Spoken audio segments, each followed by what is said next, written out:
Okay, so let's go ahead and go to the library. We got a special presentation.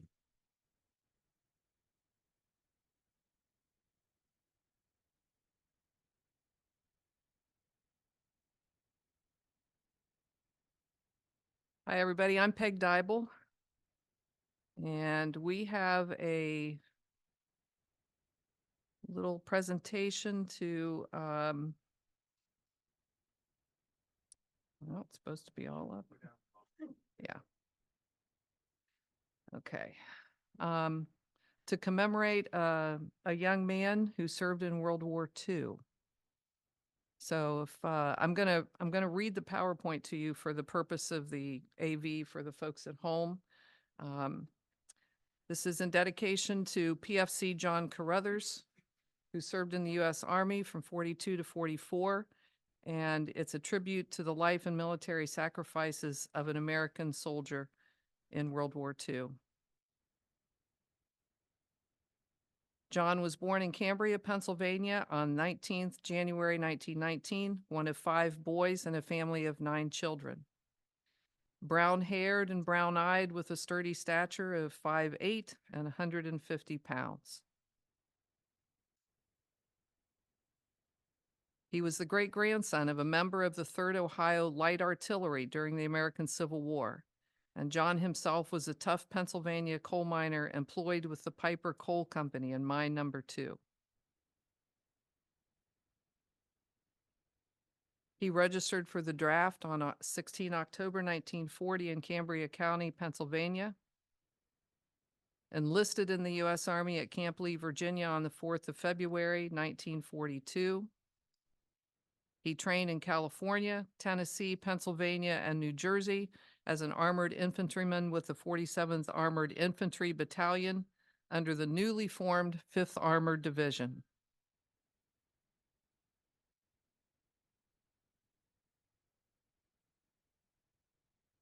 John said farewell to the United States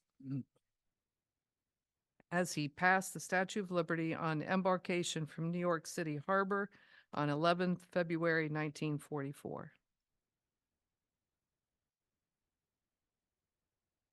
He landed in England and completed training at Camps Chiseldon, Ogborne, St. George, and Tidworth Purnham in Wiltshire. He landed on Utah Beach on the 24th and 25th of July, 1944 with the entire 5th Armored Division, which was the first fully armored division of the war. They entered combat with his division on the 2nd of August, 1944 in the thick of the Normandy campaign, as they marched south through Saint-Lô and seized Le Mans in 6 days through heavy fighting.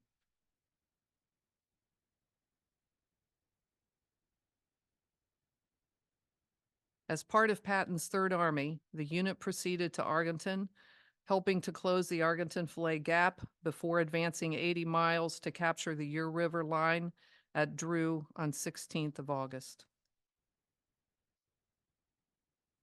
Bitter fighting followed in clearing the Ure-Seine corridor. The 5th Armored Division distinguished itself during this campaign, receiving a unit commendation from the 15th Corps commander. The division then traveled 300 miles in surrounding the German 7th Army, wrecking their armor and inflicting high casualties all the way to the Seine River.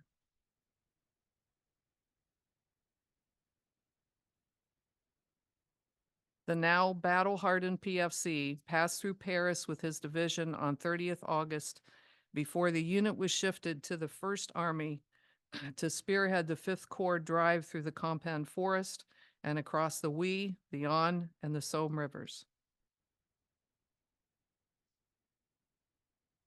On the 1st of September, 1944, 25-year-old PFC John Carruthers was severely wounded in action just before his battalion crossed the Belgian border. He was transported to a field hospital where he died that same day.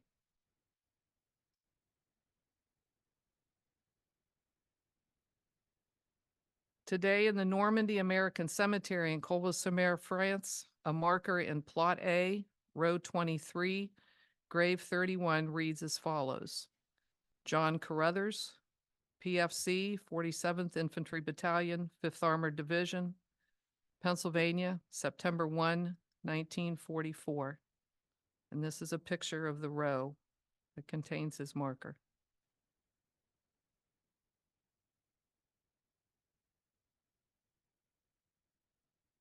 In 2024, 80 years after John Carruthers was laid to rest, a representative of the American Battle Monuments Commission at the cemetery on the bluff that overlooks Golden Sand Beach, which we now forever know as Omaha, used sand from that beach to highlight the marker's lettering until it sparkled gold in remembrance of his eternal sacrifice.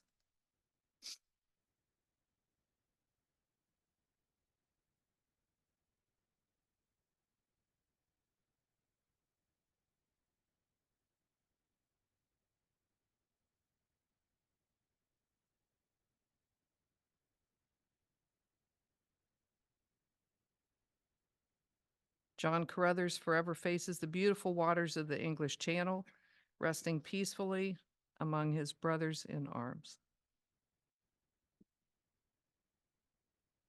So Debbie and I, as many of you know, just returned from Normandy. We were there for camping for 10 days at the top of Omaha Beach in commemoration of the 80th anniversary. And prior to our leaving, John Harris, want to give a wave wherever you are, John? Contacted us and said, okay, I know there's probably not a good chance of this, but if you guys happen to be at the cemetery in Normandy and can find the grave marker of John Carruthers, he's a relative of mine, a double cousin.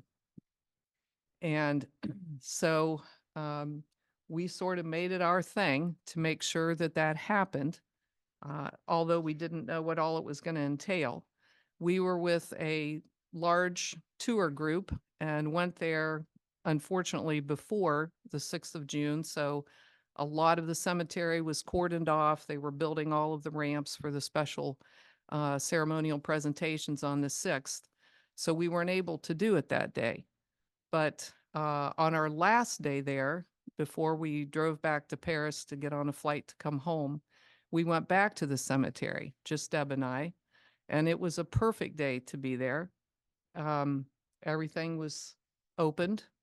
We went to the commissioner's counter, and we had been there before. When we were there before, we had asked about getting to that grave marker.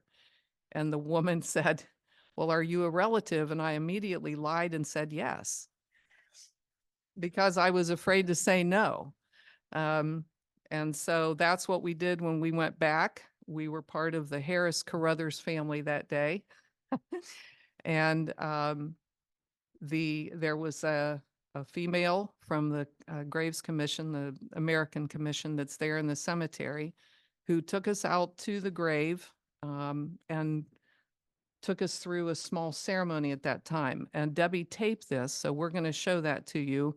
It's a short video, but we thought it was good to see. And John, we hope that your family appreciates this. We're going to forward to you the link for the PowerPoint, as well as we have some other things to give you as well here when this is finished, but for sure they'll want to see this video. Association called Flowers of Memory, French association through which locals adopt graves. And it means that they're going to put flowers there at least once a year. I see. And they have it very, very much at heart. Thank you.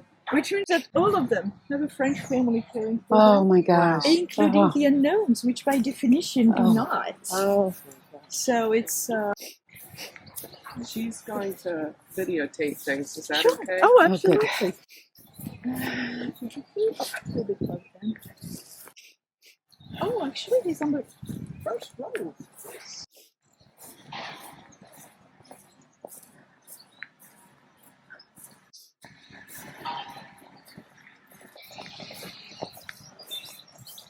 How does they mow so closely to the markers?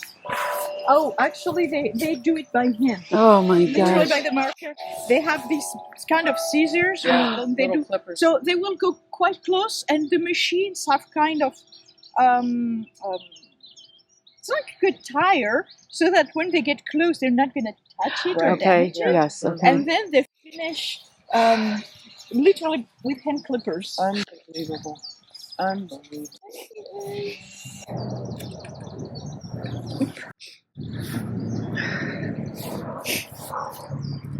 So we're here today to pay homage to John Carruthers.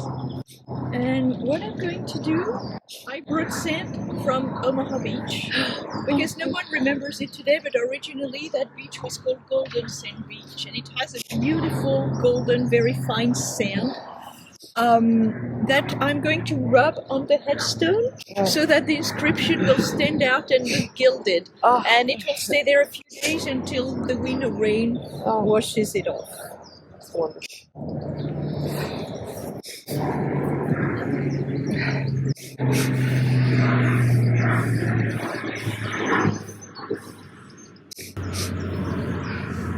Oh, that's beautiful. And we have the plane saluting at the Oh, same time. we do. I could fly over right now. Oh my gosh.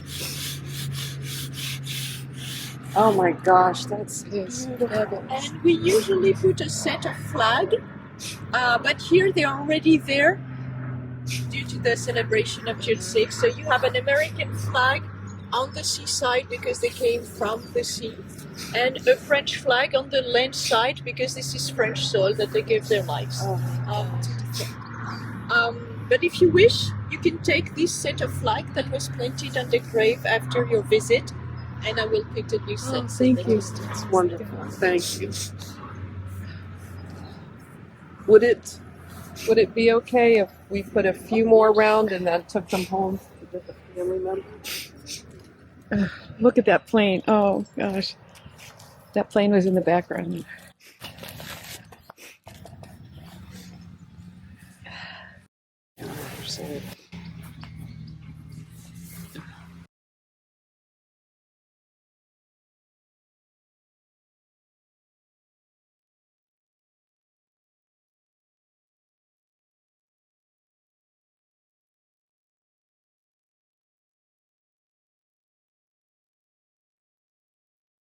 So what we have to that we brought John, everything. If you would come up here, John. They kept giving us stuff. Well, they kept giving John Carruthers family stuff. So we decided we're sisters in maps. Yeah. So the first thing they gave was the printed in memory of John Carruthers, Private First Class U.S. Army, date of his death from the Normandy American Cemetery. Then there was an entire folder of things that they created for the family. Oh my goodness. All kinds of information, all kinds of handouts.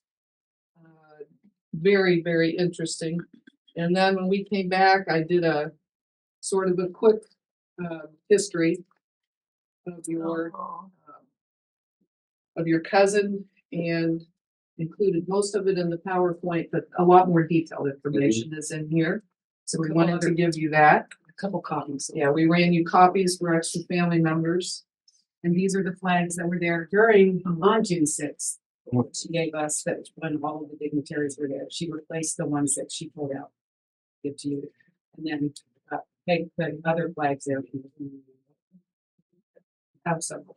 And in addition, when we were leaving, you know, as we walked in, she was telling us about that is American soil, but the French families have adopted individuals in that cemetery. They're not allowed to tell us who that is because it's a different organization. But as we were leaving, one of those gentlemen walked by.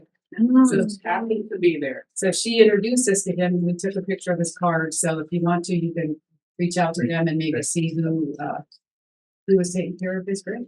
So he explained in French, and she interpreted for us then how they take care of the graves. He himself drives from Central France, which is quite a haul, to Really? take care of his grave on a regular basis, yes.